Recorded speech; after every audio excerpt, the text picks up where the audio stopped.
Good evening, everybody. My name is Damilola Emmanuel, uh, Managing Director, Lagos State Waterways Authority. Chuka was trying to set me up by telling me I'm going to speak about what plans do we have for waterfront infrastructure in Lagos State, but that's not really my job.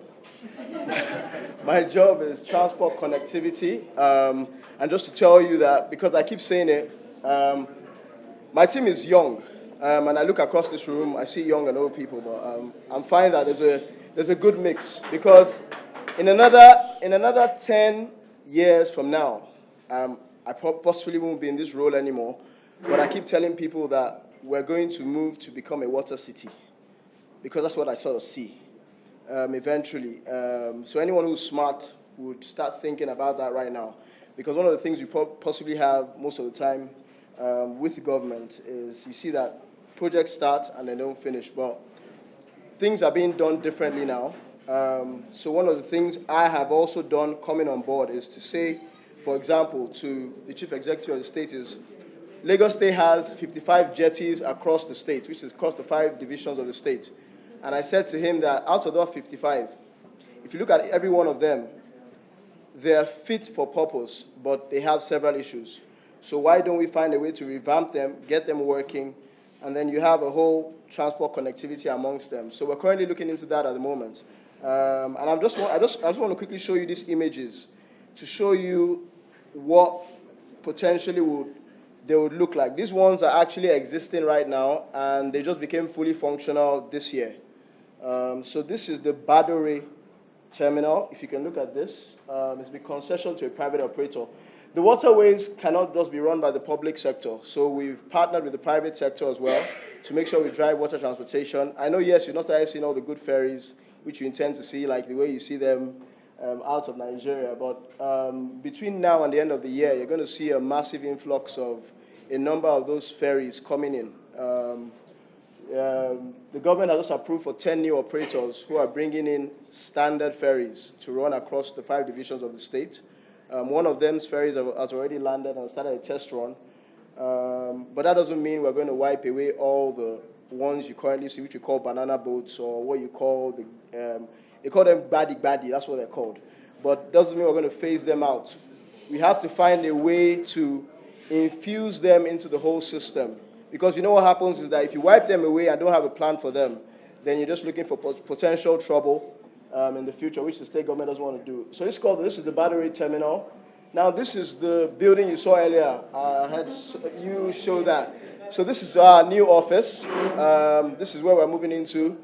Well, it'll be interesting to know that this is a beautiful image, but if you look to the right side is where we currently are, and LASO has been in containers for the last 10 years.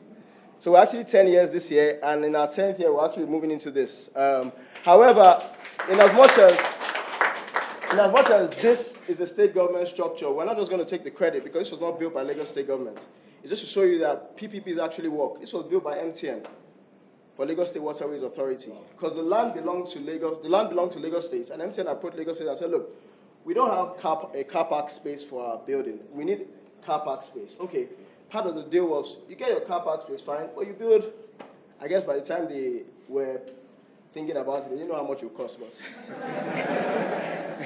I mean, it's a lovely building. You need to come in to see what it's like.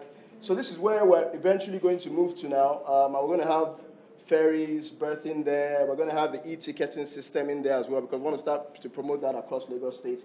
Because right now, on the bus system, on the BRT, you have a card which you can even use to shop in the markets. So that one card is going to be like a one card which controls the bus, water, and the rail system. So with that one card, you can simply access any of this. It's going to be interconnectivity. So this is a 3D image. This is a 3D image of what we're going to have and what the inside the terminal is going to look like. The terminal in Panama, this is a 3D image of what's going to look like. The seats are going to be installed. We're actually moving in the next 2 months. It's actually done. So this is upstairs, going to be a cafeteria. MTN doesn't have to find themselves inside the building, so they put a lounge inside there somewhere. So this is Ikorodu. This has just been concessioned as well, and the concessionaires have taken it over and the pilots are started here as well. So you see across the state, there are these terminals coming up. The next place that's coming up as well is Mile 2, which has a major interchange of the bus. The rail is coming there as well. Yeah.